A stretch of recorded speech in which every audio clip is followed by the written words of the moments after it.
Hello dear students, good morning all of you. आप सभी लोगों का एसएसटी क्लासेस में स्वागत है।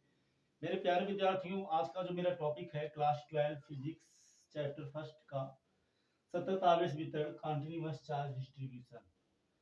तो कॉन्टिन्यूअस चार्ज डिस्ट्रीब्यूशन क्या है? कोई ऐसा निकाय जिसमें आवेश समान रूप से, ठीक है ना, कोई ऐसा निकाय जिसमें आवेश समान रूप से पास पास रखे गए हों, तो उसे हम क्या बोलते हैं? उसे हम सतत आवेश वितरण कहते हैं। ठीक है। तो ऐसा निकाय, इसका जो डिफिनेशन होगा, ऐसा निकाय जिसमें जिसमें आवेश आवेश पास पास पास पास हो उसे हो तो हो तो सतत आवेश वितरण कहलाता है। वितरण कहलाता है। ठीक है।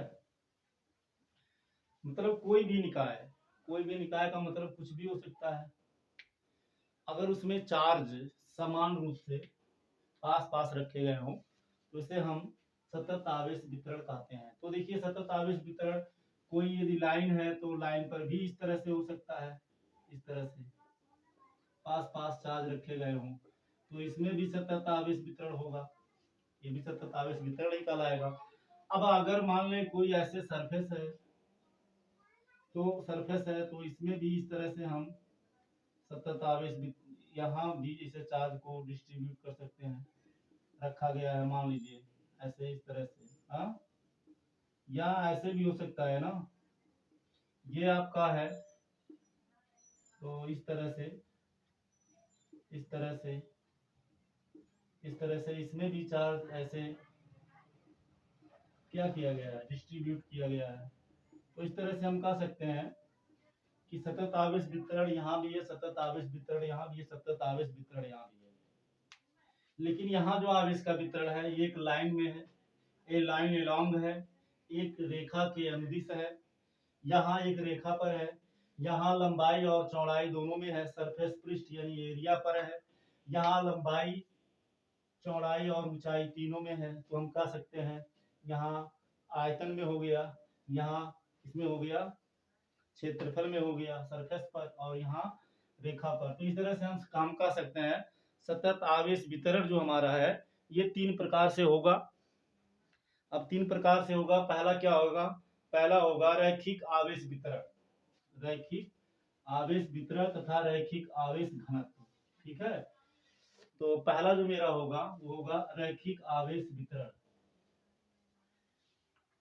रैखिक आवेश वितरण, लाइनियर चार्ज डिस्ट्रीब्यूशन, जो मेरा पहला होगा सतत आवेश वितरण में, ये पहला हमारा होगा रैखिक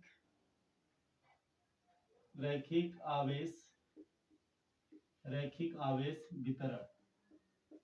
ठीक है। रैखिक आवेश वितरण, linear linear charge distribution distribution. ठीक। क्या होगा? जब आवेश किसी रेखा पर पास पास वितरित हो तो उसे रैखिक आवेश वितरण कहते हैं। आवेश रैखिक आवेश वितरण वितरण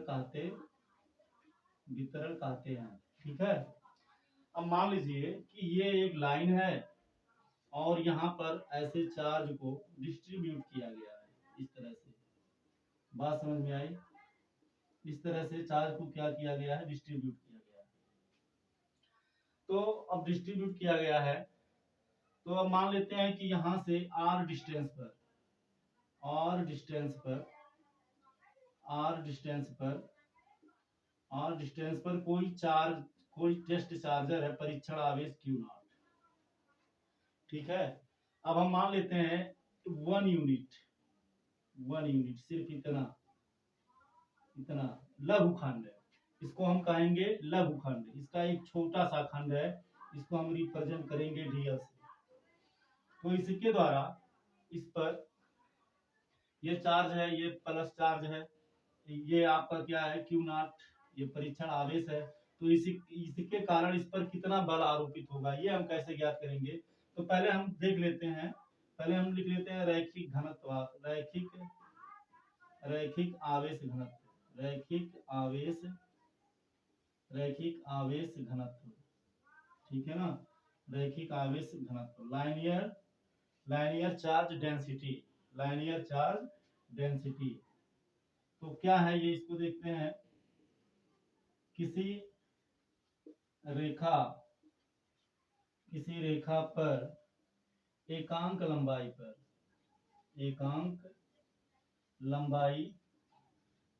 पर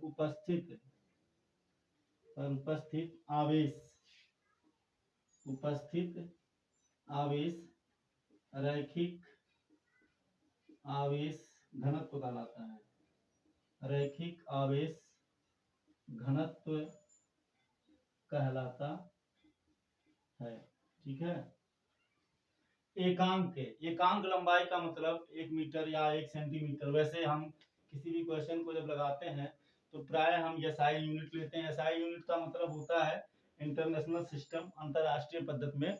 तो एकांक लंबाई पर, किसी रेखा पर एकांक लंबाई पर जो भी चार्ज उपस्थित होगा, उसी चार्ज की जो मात्रा होगी या जो क्वांटिटी होगी, जो संख्या होगी, वही उसकी क्या कहलाएगी, रैखिक आवेश घनत्व कहलाएगी। और इसे लेम्डा से व्यक्त करते हैं। ठीक है ना। अब मान लीजिए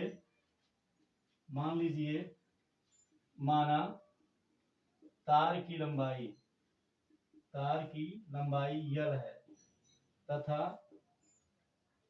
तथा कुल आवेश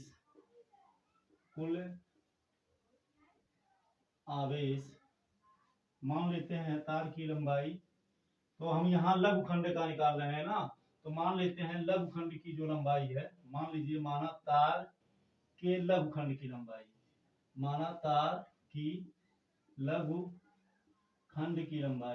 खंड की लंबाई dl है तथा तार के लघुखंड की लंबाई dl है तथा आवेश dq है। ठीक है ना। तो इसलिए लेम्डा बराबर क्या हो जाएगा, अब आप यहाँ आसानी से समझ सकते हैं रैखिक आवेश घनत्व क्या हो जाएगा। अब ये चार्ज किस पर है, ये लाइन है तो ये लंबाई में है, और इस पर है तो कहने का मतलब हो गया dl अपान चार्ज dq अपान dl या लेम्डा या dq इज इक्वल टू हो जाएगा लेम्डा dl। तो ये मेरा बन गया लेम्डा dl, ये मेरा बन गया फार्मूला। अब इसकी सहायता से, अब ये जो मेरा हमने यहाँ इतना लिया है, ये लघुखंड जो हमने लिया है, इस लघुखंड के कारण इस जो हमारा परीक्षण आवेश है, इस पर कितना बल लगेगा, इसका कैलकुलेशन हम कैसे करेंगे, कैसे बल को आरोपित करेगा, इसको हम देखते हैं। तो यहाँ लिख लीजिए, मान लीजिए माना लघुखंड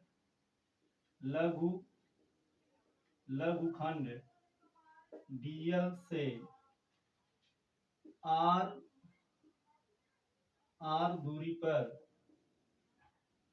एक परीक्षण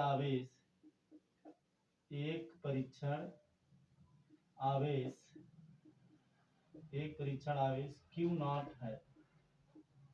ठीक है, इसलिए यहाँ लिखिए इसलिए। तो अब आप देखिए, मान लेते हैं जब ये लघुखंड, लघुखंड मतलब ये जो लंबाई है सिर्फ इतनी है ना, तो इसमें चार्ज भी कम होंगे, तो चार्ज जब कम होंगे तो इनका चार्ज, इनका जो क्या बोलते हैं, इसके कारण चार्ज जब, लंबाई जब कम है तो उस पे जो आवेश उपस्थित होंगे वो आवेश की मात्रा भी क्या होगी, कम ही होगी। तो इस तरह से इन पे मतलब इनका जब चार्ज कम होगा तो चार्ज की मात्रा भी क्या हो जाएगी, डीक्यू हो जाएगी। जब लंबाई डीएल है, जब लंबाई यल होगी, जब लंबाई यल होगा तो यल पे कुल चार्ज क्यू, और जब लंबाई डीएल हो गया तो चार्ज, जब लघुखंड हो गया तो चार्ज भी क्या हो जाएगा, लघु, लघु मीन्स आवेश की मात्रा भी क्या होगी, घट जाएगी, तो भी हमारा कम ही हो जाएगा। तो इस तरह से हम लिख सकते हैं। इसलिए हमको अब हमें क्या निकालना है, इसलिए इसलिए डी क्यू के कारण, के कारण, ठीक है ना, किस पर, ये जो मेरा परीक्षण आवेश यहाँ रखा गया है क्यू नॉट, ठीक है ना, क्यू नॉट पर आरोपित बल, आरोपित बल कितना बल लगेगा। तो अब यह बराबर क्या होता है, 1/4 pi epsilon naught into Q1। तो Q1 की जगह पे क्या हो जाएगा हमारा, Q नॉट हो जाएगा, क्योंकि यहाँ Q1 की जगह पे परीक्षण आवेश को रखा गया है। Q नॉट अपान, अब Q1 इंटू Q2, तो Q2 की जगह पे क्या हो जाएगा, Q2 की जगह पे हो जाएगा DQ, तो ये हो गया into DQ upon are square. तो आप समझ सकते हैं, हम जानते हैं कि इसका क्या है, डायरेक्शन है। तो जो डायरेक्शन होता है, अब आप वैसे भी जानते हैं बल हमारा क्या है, सदिश राशि है। तो जो सदिश राशियां होती हैं उनमें माप के साथ साथ दिशा भी दिया होता है। तो इस तरह से ये हमारा हो जाएगा कितना, ये हमारा हो जाएगा upon are square into cap r, ठीक है ना। अब यहाँ देखो दिया है, चूंकि क्या दिया है, चूंकि डी क्यू बराबर हमारा ये निकला है लेमडा डीएल, तो हो गया लेमडा डीएल, इसलिए यह बराबर हमें मिलेगा 1/4 pi epsilon naught into into Q naught by R square cap R into, अब इस डी क्यू की जगह पे क्या हो जाएगा, lambda, lambda DL, lambda DL. या अब आप देखिए ये आपका हो गया, लेकिन ये जो हुआ ये इस लघुखंड के द्वारा इस पर लगेगा, मतलब इसके, देखिए इसके क्राइटेरिया में जितने चार्ज हैं इनके कारण इस पर कितना फोर्स लगेगा ये हमें पता चल रहा है। लेकिन अब हमें ये पता करना है ये सब सारे चार्ज जो हैं इनके कारण कुल कितना बल लगेगा। तो आप समझ सकते हैं इस तरह से डीएल डीएल ढेर सारे खंड होंगे ना, जैसे ये हो गया, ये हो गया, ये हो गया, ढेर सारे मिले होंगे। यानी कहने का मतलब है हमें क्या करना पड़ेगा, इस डीएल का इंटीग्रेट करना पड़ेगा, इसका इंटीग्रेट करना पड़ेगा, डीएल का इंटीग्रेट करना पड़ेगा। और किसका, अब देखिए डिस्टेंस भी चेंज होगा। अब जैसे मान लीजिए ये चार्ज यहाँ है और क्यू नॉट यहाँ है, तो फोर्स देखो यहाँ हम जानते हैं फोर्स मेरा इस पर भी डिपेंड करेगा, डिस्टेंस पर भी। तो यानी यल और डीएल भी चेंज हो रहा है, और डिस्टेंस क्यू नॉट से चार्ज की डिस्टेंस भी क्या हो रही है, चेंज हो रही है। यानी कहने का मतलब यदि हम इन सारे को इंटीग्रेट कर दें, इंटीग्रेट का मतलब होता है समाकलन, समाकलन कर दें तो हमें आसानी से इसका पूरा आंसर मिल जाएगा। तो यहाँ हम क्या कर देते हैं, इंटीग्रेट कर देते हैं, तो ये मिलेगा हमें F इक्वल टू, अब इसमें आपको ये देखना है कि कौन कांस्टेंट है, कांस्टेंट माने फिक्स है जो नहीं चेंज हो रहा। तो ये हमारा जो है क्यू नॉट, ये जो परीक्षण आवेश है इसका कुछ यूनिट दिया रहेगा, तो ये भी फिक्स है, चेंज नहीं होगा, ये भी नहीं चेंज होगा, ये भी नहीं चेंज होगा, तो इसको हम ले लेंगे बाहर। तो Q not upon 4 pi epsilon not in, अब इंटीग्रेट कर दे रहे हैं किसका, लंबाई का, तो ये हम यहाँ लिख देंगे यल, क्या लिख देंगे, यल, ये तार की लंबाई का इंटीग्रेशन कर रहे हैं ना, इसका समाकलन कर रहे हैं, तो यहाँ हम यल लिख देंगे। तो क्या बचेगा यहाँ हमें बचेगा लेमडा, फिर हो गया लेमडा अपान, ठीक है ना, क्या बचा आर स्क्वायर, तो यहाँ हम लिख देते हैं आर स्क्वायर, फिर उसके बाद में कैप आर, उसके बाद में क्या हो गया डीएल। तो इस तरह से आप ये समझ सकते हैं, इस तरह से आप समझ सकते हैं कि इस पूरे के कारण पूरे चार्ज के कारण इस पे कुल इतना फोर्स लगेगा, और किसी एक लघुखंड के द्वारा, चाहे इसको चाहे इसको चाहे इसको, इसके द्वारा जो इस पे फोर्स आरोपित होगा वो इतना होगा। तो आई होप आप इसे अच्छे से समझ गए होंगे। चलिए इसका आप फटाफट स्क्रीनशॉट लीजिए, कॉपी कीजिए, फिर हम आगे बढ़ते हैं। इसके बाद मेरा जो टॉपिक है, इसके बाद का टॉपिक है हमारा, ये तो था रैखिक आवेश तथा रैखिक आवेश घनत्व। अब इसके बाद में हमारा आ गया पृष्ठ आवेश वितरण तथा पृष्ठ आवेश घनत्व। ठीक है, तो पृष्ठ आवेश पहले हम समझ लेते हैं, फिर पृष्ठ आवेश घनत्व समझते हैं, फिर पृष्ठ आवेश घनत्व के कारण r डिस्टेंस पे दूर स्थित किसी परीक्षण आवेश पर लगने वाले बल को हम कैलकुलेट कर लेते हैं। तो चलिए बड़े ही आसानी से मेरा जो है क्या है, मेरा जो नेक्स्ट टॉपिक है पृष्ठ आवेश वितरण, सरफेस चार्ज डिस्ट्रीब्यूशन।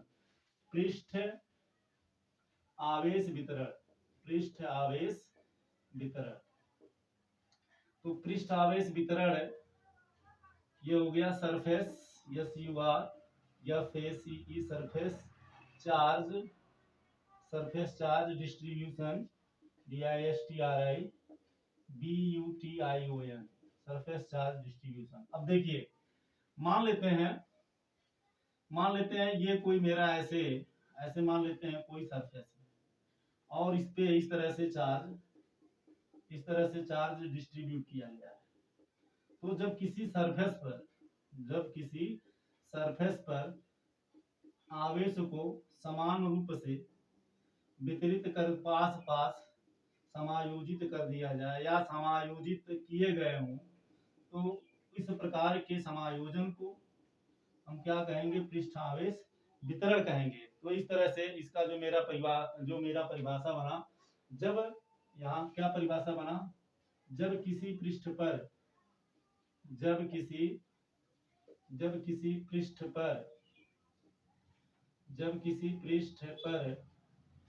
आवेश समान रूप से पास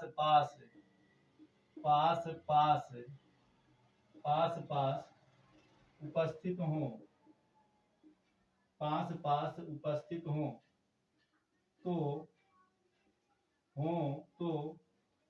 उसे पृष्ठ आवेश वितरण कहते हैं। पृष्ठ आवेश वितरण कहते हैं, ठीक है ना, पृष्ठ आवेश वितरण कहते हैं। अब इसके बाद में हमारा आ गया पृष्ठ आवेश घनत्व। इसके बाद में मेरा आ गया पृष्ठ आवेश घनत्व, ठीक है ना, सरफेस चार्ज डिस्ट्रीब्यूशन, पृष्ठ आवेश घनत्व क्या है, ये इसको इंग्लिश में बोलते हैं सरफेस चार्ज डिस्ट्रीब्यूशन। तो अब यहाँ हम लिखेंगे एकांक, किसी पृष्ठ के एकांक क्षेत्रफल में उपस्थित किसी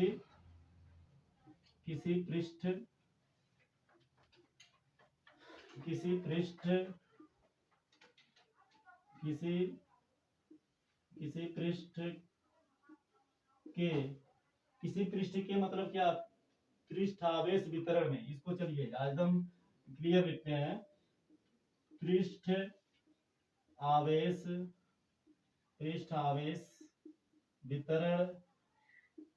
वितरण में एकांक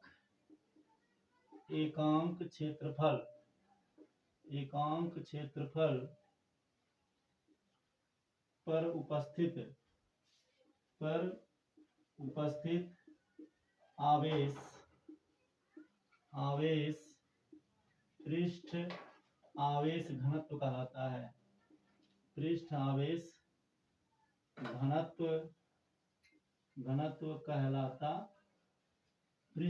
घनत्व कहलाता है। इसे सिग्मा से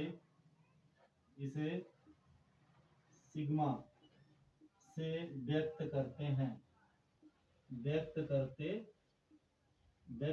हैं, ठीक है ना। अब मान लेते हैं कि ये हमारा हो गया 1 यूनिट इधर और 1 यूनिट इधर, एकांक लंबाई में। तो ये जो चार्ज होगा, इस चार्ज को हमने मान लिया है टोटल जो चार्ज होगा ये कितना होगा, dq होगा। ठीक है, मान लेते हैं dq है। और यहां से मान लेते हैं यहां से r डिस्टेंस पर कोई परीक्षण आवेश q नॉट है, कोई परीक्षण आवेश क्या है, q नॉट है। तो इसके कारण इस पर कितना बल लगेगा, तो पहले हम क्या निकालते हैं, और तो अब हम इसको, ये जो पूरा सरफेस है, इस पूरे सरफेस में पूरा चार्ज dq मान लेते हैं। और ये जो पूरा सरफेस है, इस सरफेस को हम क्या मान लेते हैं ds। क्या मान लेते हैं, ds मान लेते हैं।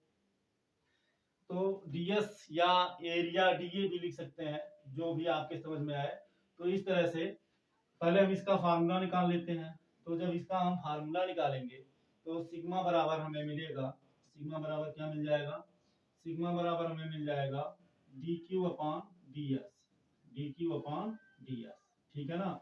तो इस dq के कारण इस पॉइंट पर, इस परीक्षण आवेश q नॉट पर कितना फोर्स लगेगा, तो इसको हम निकालते हैं। यानी कि ये dq के कारण q नॉट परीक्षण आवेश पर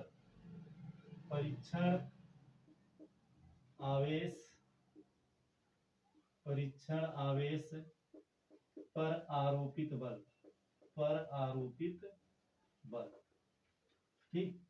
तो परीक्षण आवेश के कारण आरोपित बल यह बराबर 1/4πε0 इंटू Q1। तो Q1 की जगह पे क्या हो जाएगा, Q नॉट। तो ये हो गया Q not upon Q1 into Q2। तो Q2 की जगह पे हो जाएगा हमारा dQ अपान R स्क्वायर। तो R स्क्वायर की जगह पे ये R स्क्वायर, बल हमारा सदिश राशि है, कॉम्प वेक्टर है। तो ये हमारा हो गया इस तरह से कैपार हो गया। तो अब यहाँ देखिए, यहाँ से हम मान निकाल सकते हैं। तो यहाँ से जब हम मान निकालेंगे तो dq बराबर हमें मिलेगा सिग्मा ds। ठीक है ना, यहाँ से ये मिलेगा। तो जब हम इसको उठा के यहाँ रख देंगे तो हमें यह बराबर मिलेगा q अपान 4πε0 इंटू, ठीक है, इंटू अब इस dq की जगह पे हो जाएगा सिग्मा ds अपान r square into cap r। तो ये तो हो गया किसके कारण, ये हमारा हो गया इस dq के कारण इस परीक्षण आवेश पर लगने वाला फोर्स। लेकिन अब अगर हमें निकालना हो इन सारे आवेश के कारण, ये जो पूरे टोटल इस सरफेस पे जो टोटल चार्ज हैं, इन टोटल चार्ज के कारण इस पर कुल कितना फोर्स लगेगा, यदि हमें ये निकालना है तो हम क्या करेंगे, तो हम इनका इंटीग्रेट कर देंगे, समाकलन कर देंगे। तो जब समाकलन करेंगे तब हमें यह बराबर मिल जाएगा। तो जब समाकलन हम करेंगे कुल बल, ठीक है ना, यहाँ लिखिए, इसलिए टोटल आरोपित बल, कुल बल कितना लगेगा पूरे चार्ज के कारण। तो यह बराबर इंटीग्रेट कर देंगे। तो देखिए ये हमारा क्या है, ये हमारा कांस्टेंट है, ये हमारा नहीं चेंज होगा। कहने का मतलब है कि ये जो मेरा Q नॉट है ना, ये जो Q नॉट है ये चेंज नहीं होगा, क्योंकि ये तो दिया रहेगा कि परीक्षण आवेश पर कितना चार्ज है, ये दिया ही रहेगा। तो इसलिए इसका इंटीग्रेशन नहीं होगा, तो इसको हम बाहर ले लेंगे। तो जब बाहर ले लेंगे तो ये हमें मिलेगा Q नॉट अपॉन 4πε0 इंटीग्रेट किसका कर रहे हैं, इस सरफेस का। तो यहाँ हम लिख देंगे यस फॉर सरफेस, या एरिया भी आप लिख सकते हैं। क्योंकि यहाँ हम यस लिख चुके हैं ऑलरेडी, इसलिए हमने यस रख दिया। तो ये क्या बचा हमें, ये हमें जो मिला, तो ये देखिए ये इस तरह से ये ds ढेर सारे ds ऐसे होंगे ना, ऐसे छोटे छोटे। तो इन सारे को जब हम जोड़ेंगे, जोड़ने का मतलब हुआ इंटीग्रेशन करना। क्या करना, इंटीग्रेशन करना या समाकलन करना। तो जब इन सारों को हम जोड़ेंगे तो हमें क्या मिलेगा, तो हमें पूरे का मिलेगा, पूरे के कारण इस पे कितना फोर्स लगेगा। तो ये हमें मिल गया sigma upon R square sigma upon R square cap R D S. ठीक है, तो ये हो गया आपका टोटल फोर्स। क्या हो गया? टोटल फोर्स हो गया। टोटल फोर्स लगेगा इसके कारण, कुल टोटल फोर्स कितना लगेगा इन सारे चार्ज के कारण, इस पर कितना फोर्स लगेगा, तो ये फार्मूला लगाएंगे। और सिर्फ एकांक क्षेत्रफल में चार्ज के कारण कितना फोर्स लगेगा इस परीक्षण आवेश पर, तो ये हम सूत्र लगाएंगे। तो चलिए इसका आप फटाफट स्क्रीनशॉट लीजिए। आई होप आप इसे अच्छे से समझ गए होंगे। फिर हमारा आगे जो है हम इसके नेक्स्ट टॉपिक को फिर बाद में बनाएंगे। वीडियो आपको कैसा लगा जरूर बताइएगा, कमेंट करिएगा। कमेंट करके आपके कमेंट का हमें इंतजार रहेगा। आप लोग अपना प्यार और सपोर्ट बस ऐसे देते रहिए। हमारा SST क्लासेस आपके उज्जवल भविष्य की और उच्च शिक्षा की कामना करता है। Thank you so much. जय हिंद, जय भारत।